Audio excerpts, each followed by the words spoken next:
11.2 का कक्षा 10वीं का ये हमारा तीसरा क्वेश्चन है। इसको हम हल करने जा रहे हैं। हमारा प्रश्न कह रहा है 3 सेंटीमीटर त्रिज्या का एक वृत्त खींचिए। यानी सर्वप्रथम हमें इसमें 3 सेंटीमीटर त्रिज्या का एक वृत्त खींचना होगा। फिर बोल रहा है कि इसके किसी बढ़ाए गए व्यास पर केंद्र से 7 सेंटीमीटर की दूरी पर स्थित दो बिंदु P और Q लीजिए। यानी दोनों तरफ हमें दो बिंदु लेना है, दोनों 7-7 सेंटीमीटर की दूरी पर होने चाहिए। फिर कह रहा है कि इन दोनों बिंदुओं से वृत्त पर स्पर्श रेखाएं खींचिए। कहने का तात्पर्य यह है कि दोनों ओर से हमें इस वृत्त पर स्पर्श रेखाएं खींच देनी है। तो चलिए हम इसकी रचना करना प्रारंभ करते हैं। सबसे पहले स्केल की सहायता से अपने प्रकार में 3 सेंटीमीटर का चाप हम भर लेंगे। ये देखिए हमारा 0, ये हो गया 3 सेंटीमीटर। तो सबसे पहले हम इसमें चाप भर लिए हैं। चाप भर करके हम एक वृत्त 3 सेंटीमीटर की त्रिज्या वाला एक वृत्त बना देंगे। इस प्रकार से हमारा ये वृत्त बनकर तैयार हो जाएगा।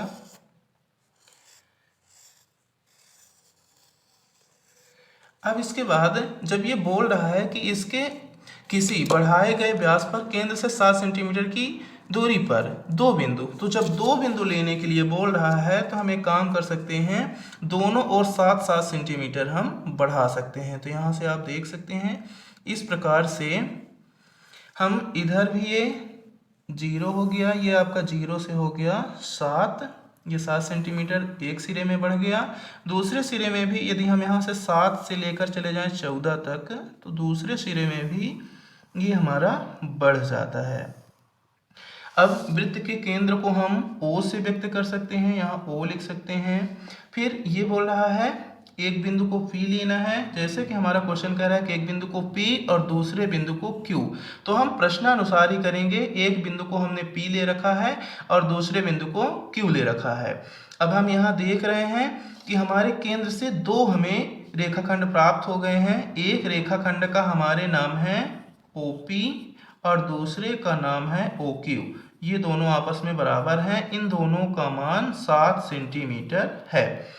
अब इसके बाद हमें क्या करना है कि जो हमारा OP है, ये O से P और O से Q, इन दोनों रेखाखंडों को हमें समद्विभाजित कर देना है। तो समद्विभाजन की वही हमारी पुरानी प्रक्रिया है, यानी कि रेखाखंड का आधे से अधिक, यानी रेखाखंड जो हमारा होता है उसके मान का आधे से अधिक का हम यहाँ चाप अपने प्रकार में भर लेंगे और इसके दोनों सिरे में इस तरह से ये ऊपर की ओर हो गया और ऐसे नीचे की ओर हो जाएगा। यही प्रक्रम हम ये अपने नुकीले सिरे को O पर ऐसे रख देंगे, ये हमारा ऊपर हो गया, और इधर ऐसे काट देंगे और इधर नीचे की ओर भी हम काट देंगे। यही प्रोसेस हमें OQ को भी समद्विभाजित करने के लिए करना है। तो सबसे पहले हमने देखिए यहाँ पास Q पर रखा, ये ऊपर की ओर चाप काटा और ये नीचे की ओर चाप काटा। फिर दूसरा सिरा हमारा है O, तो ये ऊपर की ओर कटा और इसी प्रकार से नीचे की ओर कटा। अब ये जो हमारे प्रतिच्छेदन बिंदु हमें प्राप्त हुए हैं, इनको हमें डैश डैश लाइन से आपस में मिला देना है। क्योंकि ये द्वितीयक रचना कहलाती है, तो इसको हम पूर्णतः जुड़ी हुई लाइन से नहीं काटते हैं। यहाँ हम अच्छे से काट देंगे क्योंकि हमें ये समद्विभाजक बिंदु देगा।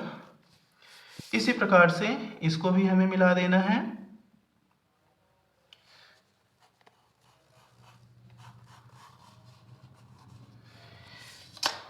अब देखिए ये दो बिंदुओं पर इन दोनों को क्या कर रहा है, समद्विभाजित कर रहा है। OP जो है हमारा, तो हम मोल लेते हैं कि ये हमारा बिंदु A है, ये A बिंदु पर काट दिया, और जो OQ है समद्विभाजक बिंदु, इसका मान लेते हैं कि B हो गया। इस प्रकार से हमने लिख दिया है। अब यहाँ हमें क्या करना है, जो हमारा AP है, AP जो होगा वो AO के बराबर होगा। हम माप करके भी देख सकते हैं। ये देखिए हमारा ये AP हो गया और इधर हम जब देखेंगे तो ये AO, दोनों बिल्कुल इक्वल हैं।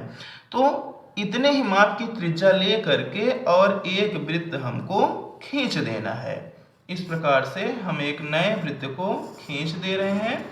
यही प्रोसेस हमें इसमें भी करना है। यहाँ हम देख लेंगे कि जो हमारा ये B बिंदु है, यानी जो OQ का मध्य बिंदु मिला है B, तो ये BQ और इधर BO, ये दोनों भी आपस में बराबर होंगे। तो जब ये दोनों आपस में बराबर हैं तो यहाँ पास भी हम एक वृत्त की रचना इस प्रकार से कर देते हैं। इसके पश्चात हमारी रचना कुछ इस प्रकार से प्राप्त हो जाती है।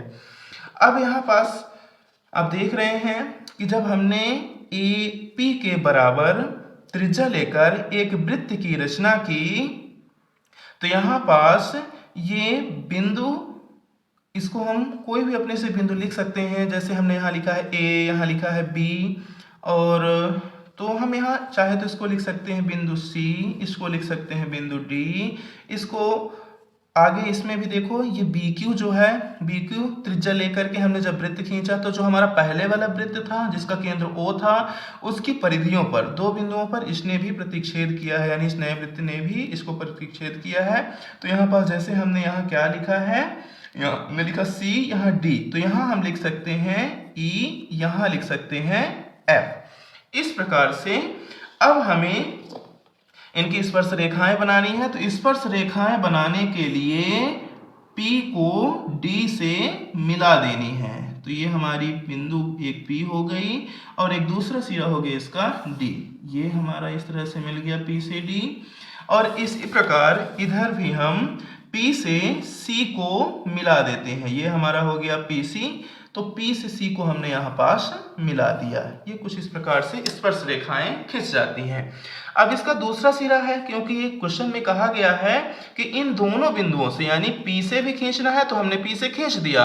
अब इसके बाद बोल रहा है कि बिंदु Q से भी स्पर्श रेखाएं खींचिए, तो ये हमारा हो गया बिंदु Q, ये हो गई हमारे वृत्त की परिधि। तो परिधि पर एक बिंदु E पर काटता है, दूसरे बिंदु F पर काटता है, तो इसलिए हम यहाँ E से Q को मिलाएंगे। तो ये हमारा बिंदु हुआ E, यहाँ पास हमारा बिंदु हुआ Q, तो यहाँ हम E से Q को मिला देंगे। ये हमारा हुआ E से Q मिल गया। इसी प्रकार से F और Q को भी मिला देंगे। तो ये हमारा हुआ F और ये हुआ Q। बिल्कुल इनको व्यवस्थित रख लेना है, इधर उधर ये आड़े टेढ़े नहीं जाने चाहिए, और हमारे पेंसिल का सिरा नुकीला होना चाहिए। तो ये नुकीला सिरा रहेगा तो इस प्रकार से ये आपस में मिल जाएंगे। इस प्रकार से जो हमारे दो बिंदु थे P और Q, तो इनमें से स्पर्श रेखाएं वृत्त पर खींची जा चुकी हैं। अब जैसे जैसे हमने जितना किया है उसी प्रकार से रचना के पद भी हमें इसमें लिख देना है। तो हम यहाँ हेडिंग बना लेते हैं रचना के पद। रचना के पद लिखने के लिए यहाँ हम हेडिंग बना रहे हैं रचना के पद। रचना के पद लिखने के बाद इसको हम अंडरलाइन कर सकते हैं ताकि ये स्पष्ट दिखाई दे। पहले नंबर पे हम लिखेंगे, जैसा कि इसमें बोला है 3 सेंटीमीटर त्रिज्या का एक वृत्त खींचिए, तो हम लिखेंगे सर्वप्रथम प्रकार की सहायता से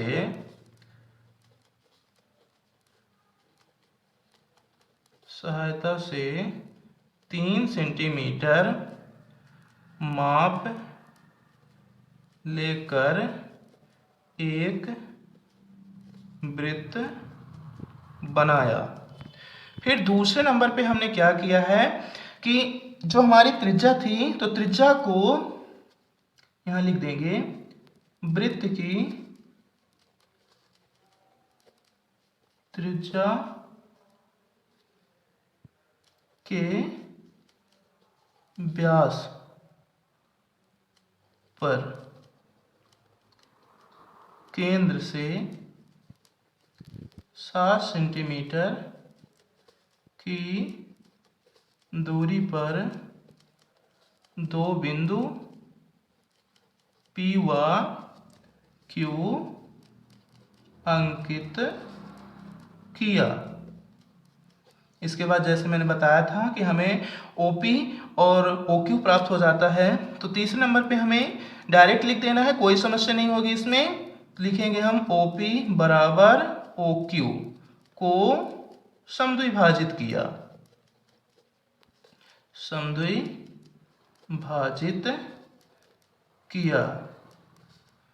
जिससे OP का समद्विभाजक बिंदु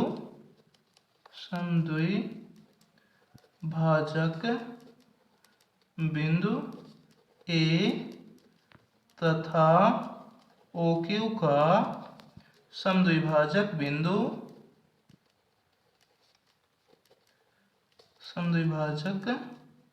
बिंदु B प्राप्त होता है।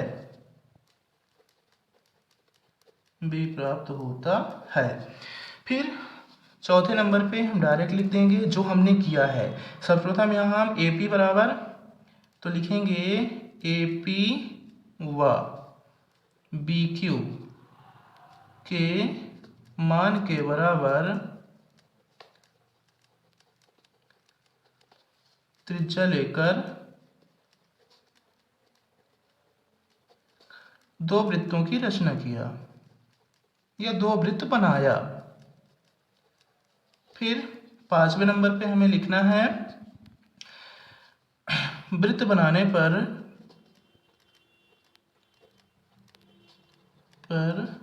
पहले से बने वृत्त की परिधि को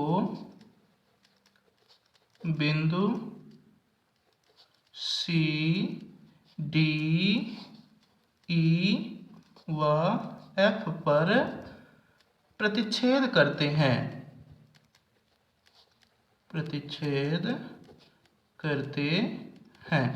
छठे नंबर पे हमें डायरेक्ट लिख देना है यहाँ पास जैसा जैसे हमने मिलाया है। ये है हमारा P, ये है D, PD अल्पविराम लगा देंगे, PC अल्पविराम लगा देंगे, FQ अल्पविराम लगा देंगे, या कि यहाँ वा लिख सकते हैं जो लास्ट में आता है तो वा करके लिख सकते हैं। इसको बोल सकते हैं QE को मिलाया। ठीक है, इसके बाद हम सातवें नंबर पे लिख सकते हैं इस प्रकार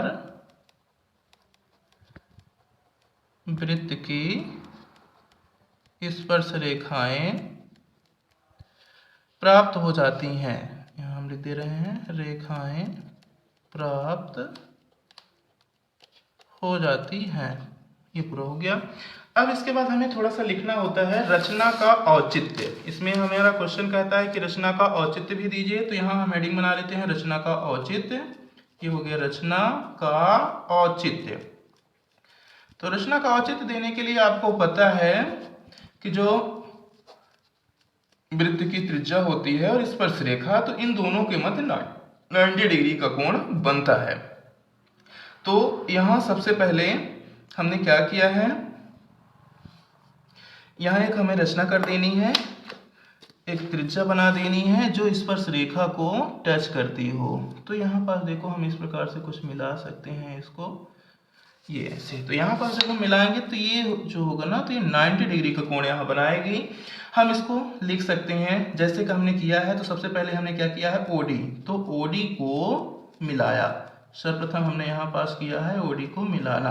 तो OD को मिलाया तो जिससे प्राप्त होता है, जैसे ही हम OD को मिलाते हैं तो जिससे प्राप्त होता है कोण ODP बराबर 90 डिग्री, यानी ये ODP जो हमारा कोण है वो 90 डिग्री का होगा।